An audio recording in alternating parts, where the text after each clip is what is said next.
சீக்கிரம் வேலையை முடி, அப்பதான் உனக்கு பெடிகிரி. தண்ணி ஊத்தணும் மரத்துக்கு, சீக்கிரம் சுத்தி நோண்டி நோண்டு, டக்கு டக்கு நோண்டு. அந்த பக்கம் நோண்டிப்போ.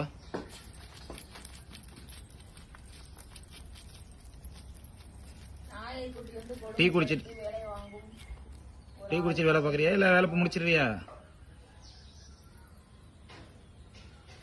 நோண்டு நோண்டு, டக்கு டக்குன்னு முடி.